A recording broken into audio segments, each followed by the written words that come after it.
the Urban Agorist Podcast, episode number 7. My name is James, and today I am joined by economist, agorist, and professor of entrepreneurship, Per Bylund.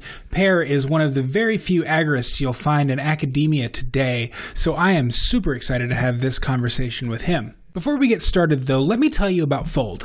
I've been using Fold for several months now to purchase gift cards using Bitcoin. It's a great way to use my cryptocurrency as money and not just as a store of value. Fold has just announced the launch of the Fold card. The Fold card is a debit card that rewards you with Bitcoin for every purchase that you make. If you're interested in earning free Bitcoin, and who isn't, head over to urbanagorist.com/fold to sign up today.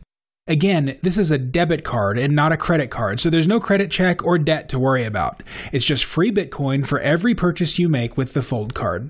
Once again, that's urbanagorist.com/fold to sign up today. All right, welcome to the Urban Agorist Podcast. My name is James. Today I am joined by Per Bylund. Welcome to the show, Per. Why don't you go ahead and introduce yourself to the audience for us? Thank you so much. Thanks for having me. Sure. Professionally speaking, I'm an assistant professor of entrepreneurship at Oklahoma State University, where I do the normal things that the professors do research, teach, sit in endless faculty meetings talking about things that don't really matter. In terms of probably more interesting to your listeners, I have a fairly long, I wouldn't call it career, but background in sort of the freedom movement. So I started out as sort of a minarchist kind of libertarian in the mid-90s. I turned anarchist in the late 90s. I started anarchism.net as sort of an anarchist portal back in 99. And then I started writing for LouRockwell.com and some for Mises.org. And now I guess I do mostly economics and entrepreneurship stuff rather than outright libertarian stuff. But I guess my main affiliation would be the Mises Institute, where I am formally a fellow, but I tend to I try to go to as many events as possible. Okay. And you're also a fellow at an institution in Sweden as well, right? That's correct. I'm not sure exactly what the title is in English. Something like associated something with them. Sure. It's the Ratio Institute. They do research on entrepreneurship and economic growth pretty much. So they study small businesses and how policy affects entrepreneurs and growth. Great. Yeah, Sweden in 2020 has gone from the very image of socialism to the very image of freedom just by their pandemic response. And I guess both of those things are more stereotyped than reality. But yeah, of course they are. But I mean, it is funny that Sweden was sort of the socialist paradise, and then I left, and then suddenly it's about freedom. So yeah. It's correlation, not causation, I hope. Yeah. It's not very many countries that you've got the Bernie Sanders supporters and the Trump supporters, calling for emulating those. So I'm really fascinated by an article that you wrote, 14 years ago, very long time ago, but it has gained more relevance now than ever. It's at LouRockwell.com, and it's called A Strategy for Forcing the State Back. And in it, you describe how Karl Hess was able to kind of transform a neighborhood in Washington, D.C. into sort of an agorist paradise, or at least whatever paradise you can get in the middle of a big urban center. You also talked about a couple of models of doing agorism. I'd love to hear you talk about sort of Karl Hess's work and also your models. Sure. I mean, when I talk about Karl Hess there, this is really just a very, very brief summary of his little book, Community Technology, which I guess it's not super known, but a lot of people should probably read it because it's very interesting. Yeah. Where he combines his personal experiences from New York about building communities and building networks and sort of building neighborhoods that are self-sufficient. So what they did was basically, I guess, under his guidance, they produced fish in big tanks in basements. They grew veggies and fruits and stuff on rooftops and things like that. So they were, in a sense, disconnecting with the huge supply chains and all of this food production that is really it's centralized, which is sort of not very libertarian in itself, but it could be.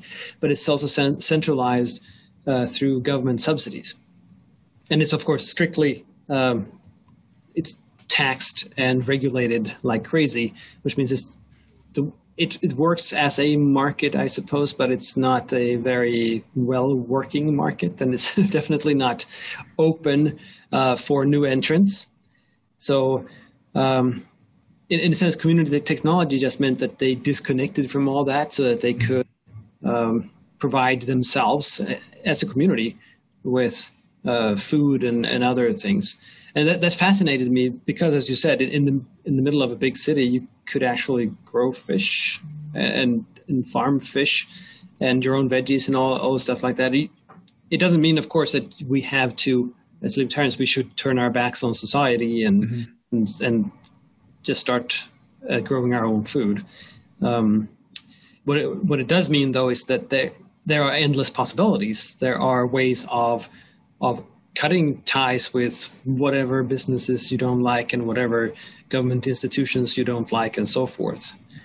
So, I mean, but what the article is about, though, that you referred to is two different strategies, and they're, in a sense, very similar. I mean, Carl Hess's community technology is sort of it's the first one, the one that I talk about, the vertical or introvert strategy, and I call it introvert because it's really the small community, the small units, neighborhoods, clubs, friends, circles of friends, and so forth, and they turn inwards to help each other out in sort of small communities or collectives, whatever you want to call them. The other one is sort of reaching out, so I call that extrovert or horizontal because it's based off of trade with others. So you don't need really such a strong relationship with someone whom you're just trading with. But trading, of course, in sort of a Konkinite way where you do not involve the state. So if you recall, Sam Konkin proposed that we engage in counter-economics, which is basically taking all of your economic actions, or as much as possible, out of the realm of the state and instead do it in a free way. Voluntarily with other libertarians. So what that means is simply that, well, instead of buying from a company with all the licenses and taxes and everything, you might hire your neighbor's kid to mow your lawn and you do not file taxes, which is, of course, a normal thing. No one really does that, right? No one reports to the IRS that, oh, yeah, I paid the neighbor's son $20, whether you have to or not. But you can expand that, and that's what Konkin does in his sort of theoretical book, and also what J. Neil Schulman does in Alongside Night, where he talks about how a separate or parallel society has created a big market and where they trade freely with each other. It's a sort of a free market where the government is not involved whatsoever. And what's fascinating with that is that the larger it gets, the more exchanges you have with other people, while you spread a message to those people, whether they're anarchists or not, they don't have to be, that you don't actually need the state for all this stuff. And when you expand the network with all these exchanges, you create a need for services and institutions for, say there's a conflict, well, then you need some kind of arbiter, someone who can sell that service, and someone will be entrepreneurial enough to say, hey, I'll take care of this conflict and I'll help you solve this and I'll help you interpret the contract and so forth, right? So the horizontal or extrovert strategies is sort of the building new institutions within the shells of the old. So it's bottom up, whereas the other one is sort of falling out of the centralized state in a sense. One of the benefits of that horizontal approach to sort of creating a market beside the established markets is that it doesn't require us to impose our values on other people as like voting for the libertarian candidate and somehow getting her elected would do. Is that something that you would agree with?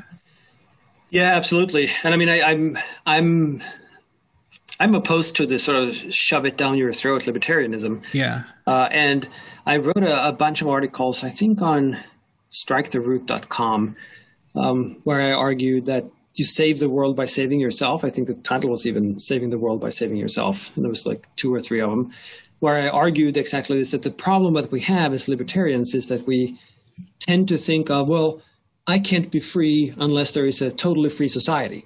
So we need to liberate 330 million people in the US in order for us to be a little bit free. Well, obviously that's an uphill battle, to say the least, right? And it's also the case that most of the people in this country or anywhere really, they don't want to be liberated from the state. Yeah. They support the state. They think that if I want to be free from a virus, then I need the state to lock me in my house. And it's practically everything, right? Right. And it seems delusional to you and me, and maybe it is delusional, but it's not delusional to them, and good luck convincing them otherwise, because it's not like they're reading a book and deciding, I want the state to lock me in my house. They're feeling a fear and thinking the way that I get rid of this fear is by being locked in my house and everyone else being locked in theirs as well.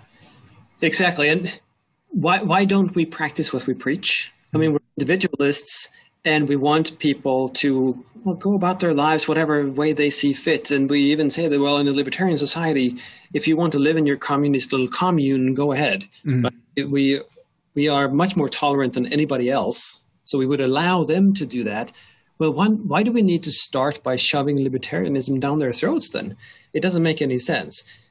And it's not actually true that we need to liberate the whole country or the whole world or whatever in order to be free. And that's what Konkin showed in the New Libertarian Manifesto with counter economics, that you can remove, well, some people can remove everything they do from the realm of the state, mm-hmm. and live freely, even though they live in this society. So they avoid taxation, they avoid regulations, they trade only with people using cash or whatever.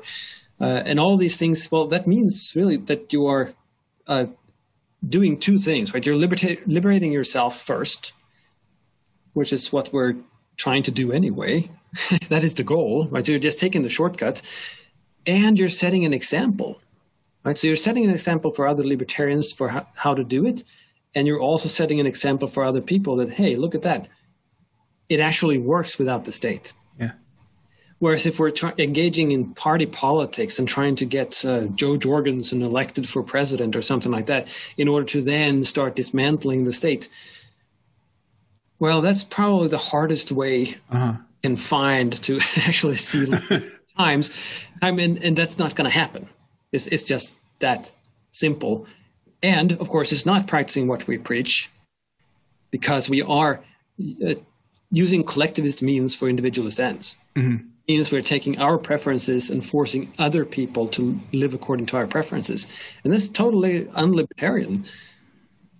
And it's not like 4 years of a libertarian president would then dismantle the state. I mean, if you had the strongest anarchist or agorist presidents in office, it would take years and years and years. And there's no way the state is going to allow, even after one term of a libertarian president, there's no way they're going to allow another term, let alone many, many terms that it would take for the state to be dismantled. Yeah, and there would be immense resistance every step of the way. So what you need is really, we need a libertarian president who is impeccable and principled in the White House, and then we need a libertarian Senate and a libertarian House. Mm-hmm. And then, of course, we probably need libertarians in the Supreme Court. Well, and not only principled, but also persuasive, yes. Because you have 300 million people to convince, minus the million or so who are principled libertarians. Right, because all these anarchists in government need to be reelected in order to actually dismantle the government, which is not happening. I mean, right. Why we're kidding ourselves. So that's that. Yeah. I mean, right now we're in election season. By the time this article or this podcast gets published, we will probably be after the election. But I mean, right now we're seeing presidential debates and libertarians are arguing over who won the debate. And I can't imagine a more inane conversation to be having than who won between Donald Trump and Joe Biden. It's not like the debate is going to determine our freedom, let alone, I mean, it's just a waste of time, in my opinion.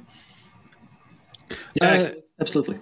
So what are some of the differences between like the Konkin view of a market and the Rothbardian view of a market? I think that's kind of where their main differences lied. Yeah, I think so. I mean, the main difference would probably be in terms of libertarian strategy, where Konkin would be for counter economics, whereas Rothbard would be, well, not counter economics, I suppose. And Rothbard was a little bit all over the place and tried a lot of things trying to affect change. So I'm not sure exactly what would be the Rothbardian take on it. I mean, in terms of their economics, I think Rothbard sort of falls into the trap of using the market as it is, as a model or blueprint for how a free market would work without the state.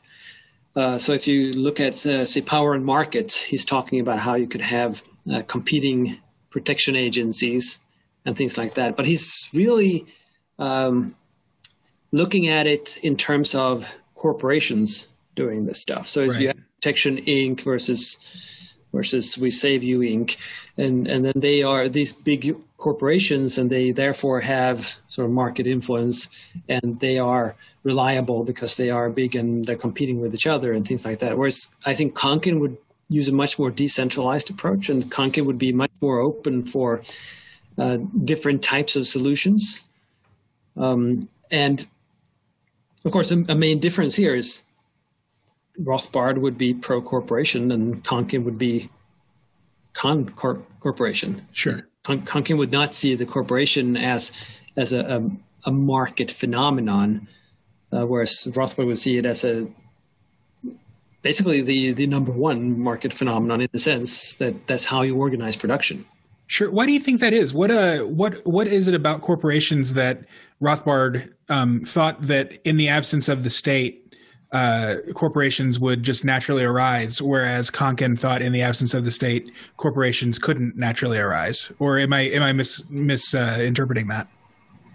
No, I think that's basically correct.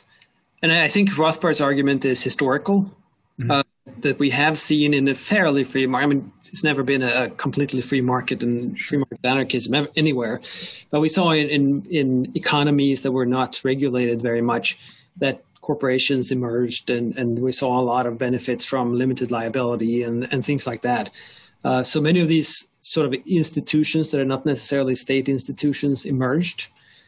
But of course, you can also claim that, well, limited liability itself is problematic because it really saves you from the downside of signing contracts, whereas no one really has for the responsibility anymore. I mean, basically the state steps in, and the corporation is hierarchically organized, which someone who is very much in tune with sort of their anarchist compass would go, well, why would we organize this hierarchically, as corporations are, with like workers at the bottom, and then you have management in number of tiers, and then you have owners at the very top? Why would that be the case? Aren't there other ways of organizing production? And why would they be so big and things like that? Right. So I've done some work looking into this issue with organizations and why are they so big? And I think Kevin Carson at C4SS has done good work in sort of uncovering the problems with thinking about the corporation as a market creation, and seeing the corporation as rather a subsidized form of production in a corporatist, or what he would call a capitalist system. Mm-hmm. That seems kind of Marxist. That might rub people the wrong way. what would you say is the difference between that and what Karl Marx would have, or any other socialist or communist would say about hierarchical structures? Well, I mean, in a sense, it's correct because Kevin Carson is a socialist, right? So it's not that far-fetched. Right. On the other hand, I mean, you would only, I mean, I instinctively am skeptical towards hierarchy because hierarchy is very costly. And that's where I start my analysis as sort of an economist, that what are the reasons for hierarchy? And very often it's simply just assumed that hierarchy is cheaper than market because market is decentralized and there's an information problem and all of this stuff. But then you're assuming that there is a cost benefit for having a corporation because corporations exist, so they must have a cost benefit. Well, that's not really a very good argument. And if you look at how corporations are actually run, my goodness, they are definitely not efficient. That's not why they are big. Right? So not something else has to explain this. So it's not market.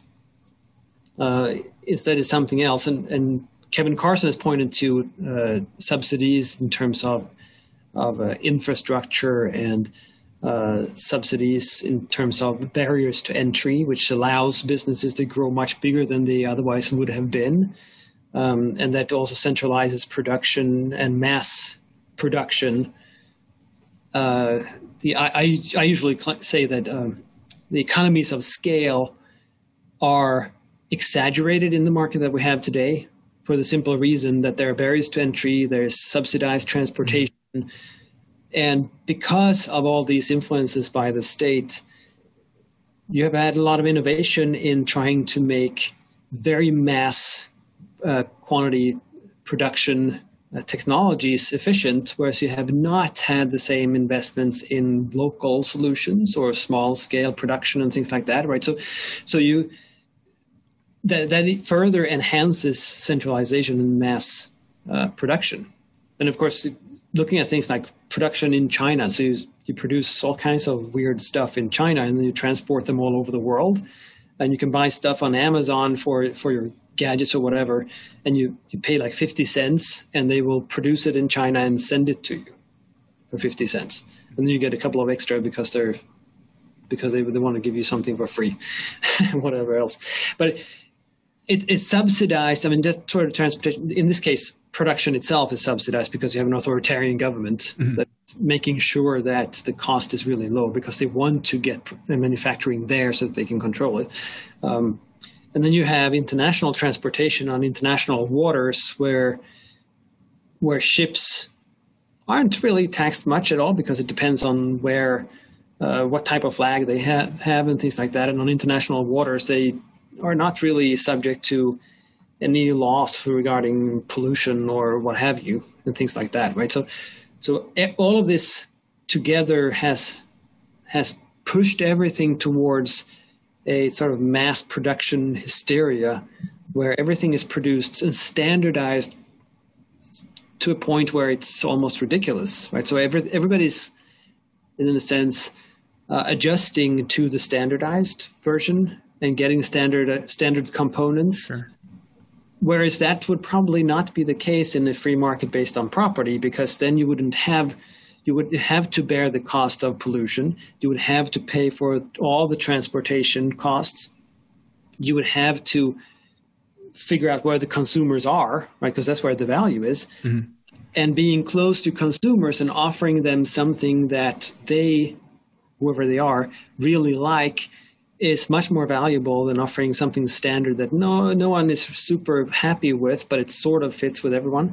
Because if you're offering a standardized product to over 7 billion people, well, it seems like the market is really huge. Well, it's going to be a great fit for almost no one, right? So most people are going to say, if this was a little bit different, I would pay a lot more.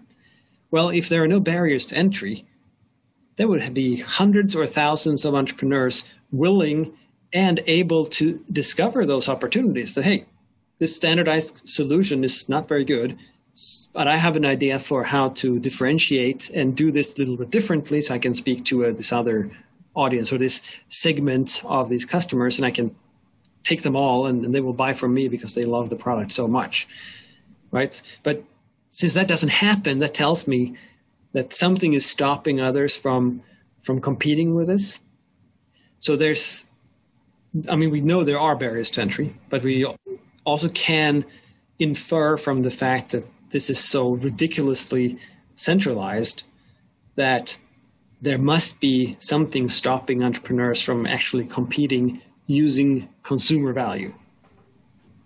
It seems like there's almost an artificial lack of scarcity that distorts the market because of these kind of indirect subsidies almost. I've never really thought about it like that. You just kind of blew my mind a little bit. You think about subsidies as like money given to corporations by the government in order to do the government's bidding. But in reality, I mean, the fact that there's an interstate highway system and international shipping routes and the Panama Canal, I mean, all of these things that are either paid for or regulated by governments makes it easier for these huge multinational corporations to work in their own interests rather than smaller, more local, less centralized businesses to arise.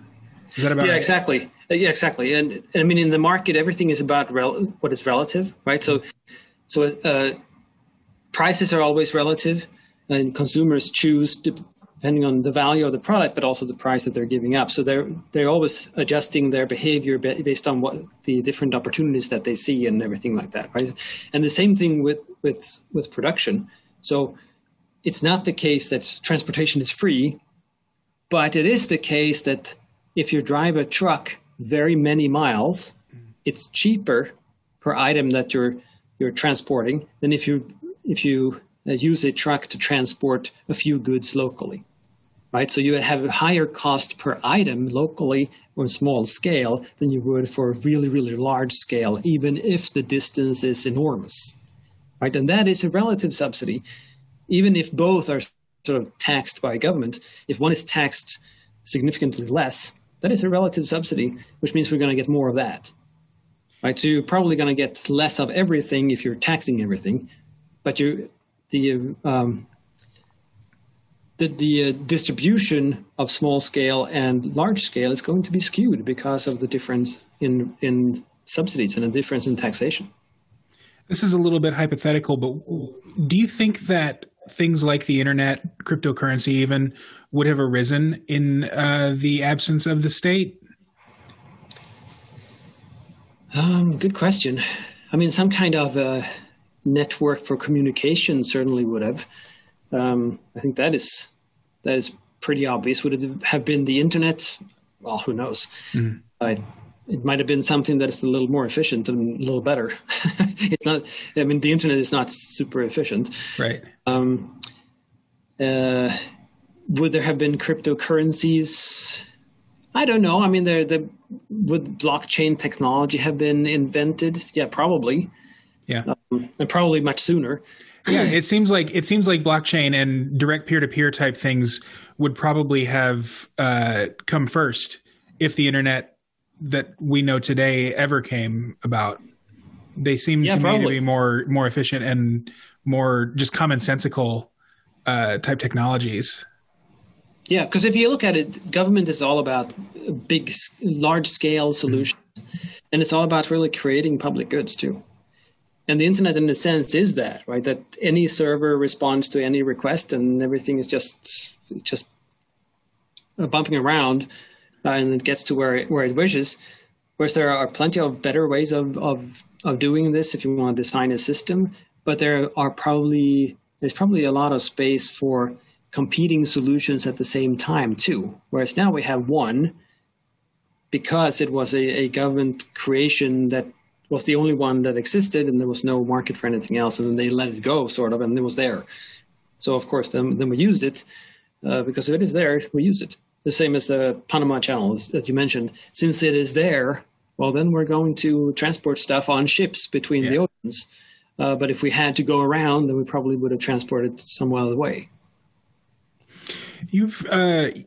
you're the author of a book called The Problem of Production. It's a new theory of the firm.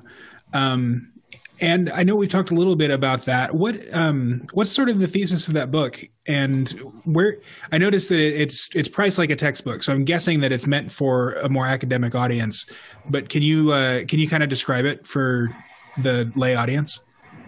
Sure, absolutely. And you're right. I mean, it's a not even a textbook. It's aimed at scholars. So it's a sort of a research book, which means that pretty much the only market that they're aiming for is university libraries. Mm-hmm. They pay whatever price you print on the book. So I think it's the hardcover is like $180 or something like that. Something like that. So it's pretty much $1 a page, which you could think is a little much for a book. It's a pretty good one, but still it's a lot of money. I would love to sell it for much, much less. But the option, of course, is not publishing or self-publishing, and then you wouldn't get the word out at all. Sure. Yeah. So in a sense, this book is a continuation of my dissertation, and it's so far my only real contribution to Austrian economics. I'm combining my Austrian economics with the sort of mainstream research that I did in grad school, with, of course, the questions I ask as an anarchist. Okay, so I was introduced early on to the theory of the firm literature, where they try to figure out what is the value of having a firm at all. Why are there these sort of hierarchies organizing production instead of, as mainstream economic theory would have it, well, if you just assume perfect competition, then there would pretty much be no firms, because everybody would be self-employed and they would just contract with each other, and there would be hallelujah, there would be general equilibrium, and everything would be perfectly efficient. So, of course, the firm then is a problem, because that is not market. Inside the firm, there is no market. So what is the reason? Well, there are plenty of different explanations, but none of them are actually very good. Because most of them, they ask the question, but then they assume the answer. So they would assume, just like we talked about before, that, well, there is a firm and the firm is not a market. So there must be a cost of exchanging in the market that does not exist in the firm. And therefore we have firms. Yeah, but that's super circular. I mean, that's just saying that, here's a phenomenon, which means, economically speaking, it must be cheaper than anything else. So there must be some relative cost to everything else. Well, it doesn't explain anything at all, really. So what I try to do in the book is look at, okay, what does the market process actually look like? So drawing from Austrian economics and also anarchist theory, really. I have a book chapter coming out where I use anarchist economic theory to show that it too supports my view of what the firm is.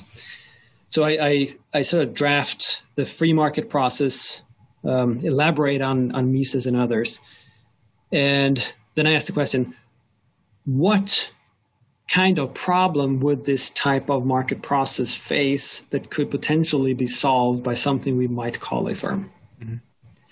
And what I find there is that, well, progress is really, ever since Adam Smith, we've understood it in terms of a more intensive division of labor, so greater specialization. And thereby we get more productive. And we see that today we're super specialized compared to 10 years ago, compared to 50 years ago, and that's why we can produce so much stuff and we're so wealthy. Okay, well, if you assume that the market is just decentralized, everybody's an individual and they're exchanging with each other, that means that there's an extent to the market that limits what you can do. So you can specialize yourself, but you can't specialize a whole lot, because then you're going to be incompatible with everybody else. And then you can sort of combine your efforts with someone else and say, well, you know what, this task that we're doing and selling in the economy, well, how about I do the first half and you do the second half, and then we can specialize in that and be really efficient doing it. And you can go, oh, okay, sure, yeah, this is simple enough, and let's do it. And then others will follow suit, and then the market will have adopted that specialization level, if you will. Well, that doesn't really solve the problem, because with more advanced production. Because with more advanced production, you're part of a very elaborate supply chain. And then in order to innovate there, you're basically taking one stage of production and you are replacing it by a new type of process. You're completely rethinking how to do things, but you need to stay compatible. So you need to use the inputs that others are using, and you need to produce the outputs that are used in later stages, but you want to do it a completely different way. Well, you have to guide that process somehow. You have to hire people, because you can't do it yourself, because that's not really specialization, right? Mm-hmm. It's several different people in that stage. And then you probably need to develop some new tools and things like that. And you can't know exactly how it works, or how you can make it better and make it actually work well. And you also cannot know that it's profitable. You can only have sort of hunches. So how do you do that? Well, you need upfront investment, so you can pay the costs before you have any revenue. So it's and thereby you bear the uncertainty of this entrepreneurial endeavor. And you have to hire people and pay them whether or not it works out, mm-hmm. right? And develop the capital. I mean, this could be a very, very long process. Well, this in itself is not subject to market prices. So what are these people going to earn in terms of wages? Well, you have to get them out of whatever they're doing right now, so you have to pay them more. But how much? How do you know what is sufficient? What is sufficient? What is a profitable salary and what is not? You can't know unless there is competition for exactly those things, and there's not, because you just innovated this, right? So in a sense, you are creating an island that is separate from the market trade, because you just created this and you're doing something that no one has done before, and thereby everybody's going to see this. I mean, from an outside point of view, you're going to see this as something different, sort of an island of specialization, I call it, and this I call a firm. And this would explain then how someone can imagine a way of producing something and bring it about through entrepreneurial investment and hiring people. Of course, if you're making a ton of money doing this, which means you're successful, others are going to copy what you're doing, trying to do the same thing. And with more people copying what you're doing, they're going to probably try to poach your employees because they have experience already. They're trying to get your customers and get whatever information they can. Well, this creates a market between these islands of specialization. So in that sense, the firms are sort of subsumed into the market and establish a new level of specialization. So it's a little technical, I suppose, but it explains how the market does not only sort of have continuous progress towards more specialization and more value creation and higher standard of living, but it also takes leaps forward through innovation.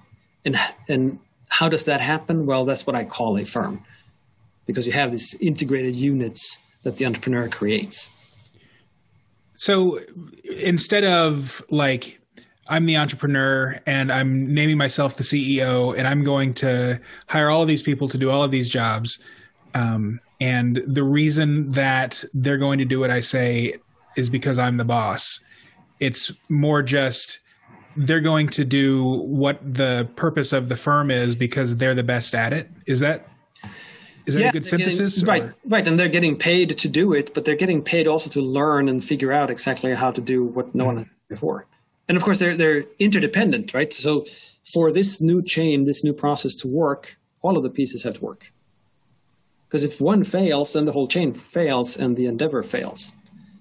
So they're basically in the same boat, all of them, even if the entrepreneur might be the one financing the whole thing and have the idea to begin with, but usually does not have the detailed, very specific knowledge of exactly how to do all of these things.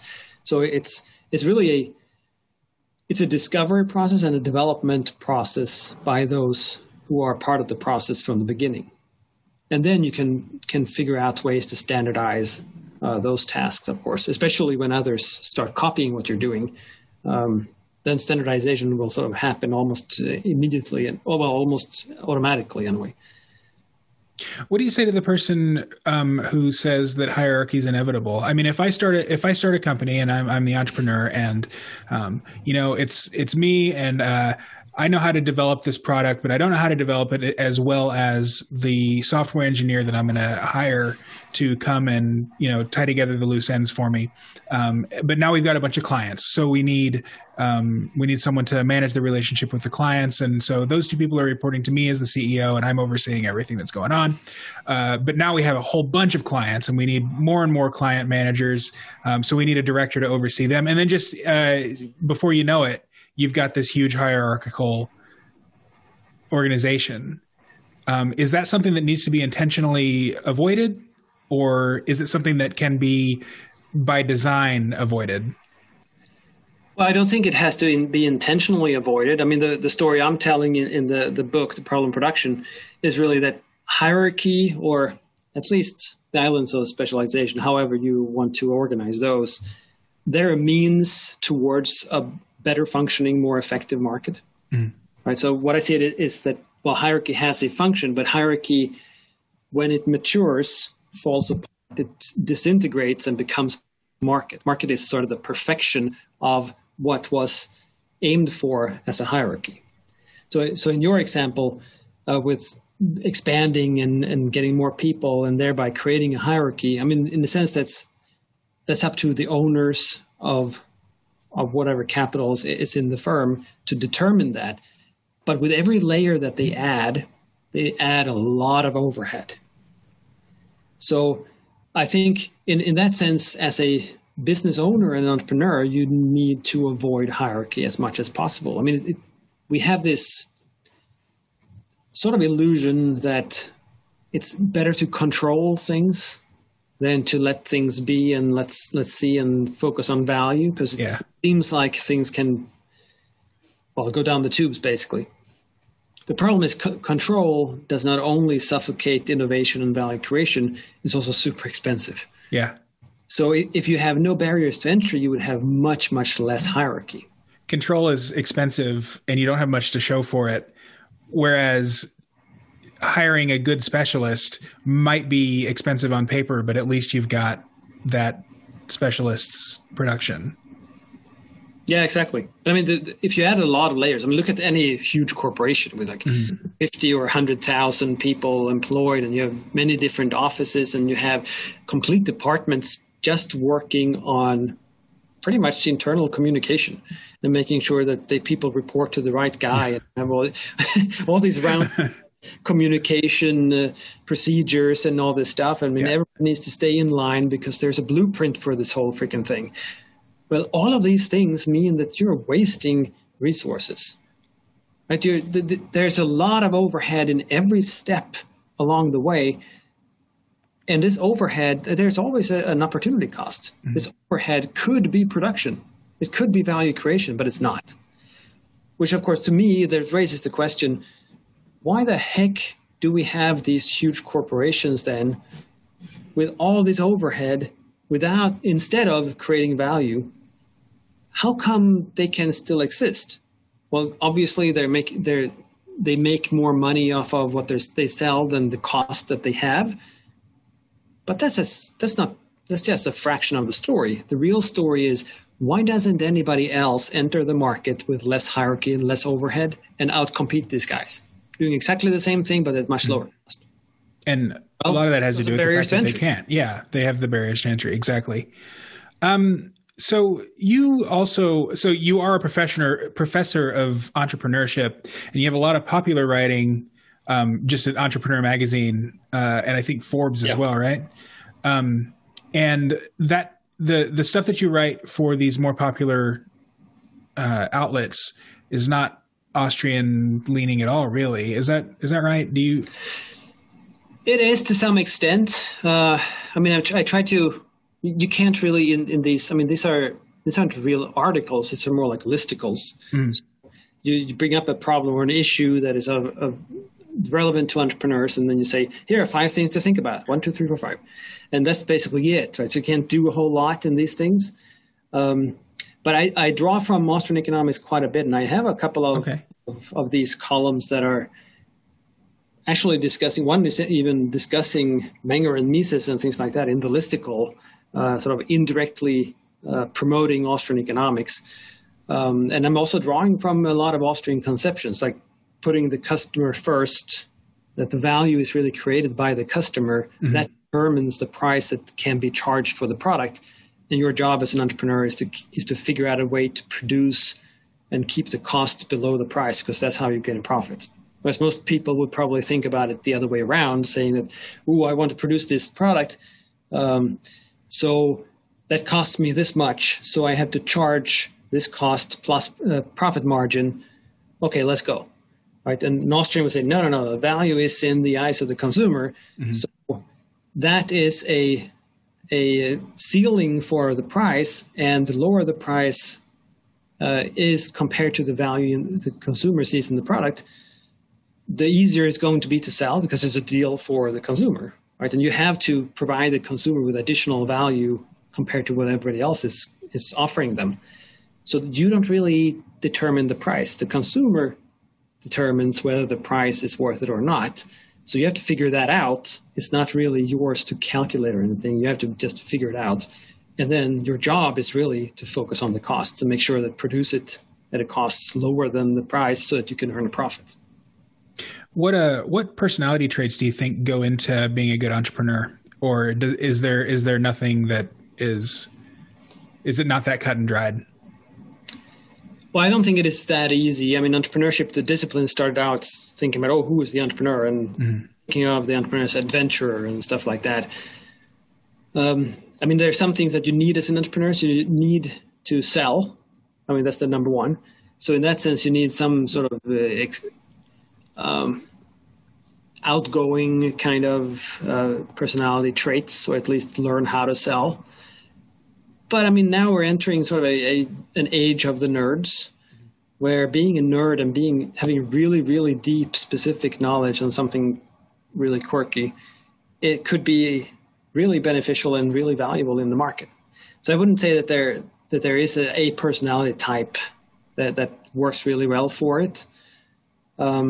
Instead, what I would say, what I've said in the Economics for Entrepreneurs podcast, for instance, is one of those new initiatives from the Mises Institute, is that you really need two things or two types of knowledge to be a good entrepreneur. And one is to understand people, because you have to speak to your customers and figure out what they value, right? And the same thing with your employees. I mean, you need to make sure that they are passionate about what you're doing and do the right thing and things like that. And the other is to understand economics, sound economics. Because if you understand the economy and how it works, then you can very easily figure out what your position is, where it's headed, and you can figure out the combination, how people work and how markets work, and exploit that. Great. Well, I appreciate that. As a budding entrepreneur who is hopefully talking to a lot of budding or wannabe entrepreneurs, either on the small scale or just the very individual scale, or maybe even a larger scale, I appreciate getting advice like that from anybody I can. I'd like to have Peter Klein on the show as well. So where can people find you? What are you doing right now? You mentioned the Economics for Entrepreneurs podcast. Are you hosting that, or were you just on it? I'm not hosting, but I'm a regular participant or contributor to it. So I've been on it, I don't know how many times, but at least a dozen times already. And we're recording another one shortly as well. So I'm on there. I write at the Mises Institute. I write occasionally for the Libertarian Institute. I'm on Twitter. I'm pretty active on Twitter. What's your Twitter handle? It's my name. So just Per Bylund. Bylund. Great. I'll make sure to link to it. Thank you. And I mean, what I do there is really try to educate people in terms of sound economics. So I'm trying to rid the world of economic illiteracy, in a sense. Awesome. It's needed. Well, I really appreciate your time today, Per. Thank you so much for joining us, and we will try to have you back on soon. Thanks for having me. All right. Thanks again to Per Bylund for joining me today for episode number 7. You can find today's show notes, including links to Per's personal site, his Twitter, his books, and various and sundry writings across the internet at urbanagorist.com/7. And please don't forget to check out the Fold card at urbanagorist.com/fold. Remember, Fold is the app that you can download on your phone where you can purchase gift cards using Bitcoin. And the Fold card is a debit card that you can use for everyday purchases where you earn Bitcoin as a reward. If you enjoy the Urban Agorist podcast, please be sure to subscribe on Apple Podcasts, Spotify, Odyssey, YouTube, or wherever it is that you consume podcasts. Leave a rating or a review, hit the thumbs up button, and importantly, share the show with your friends. And until next time, live free. This is the way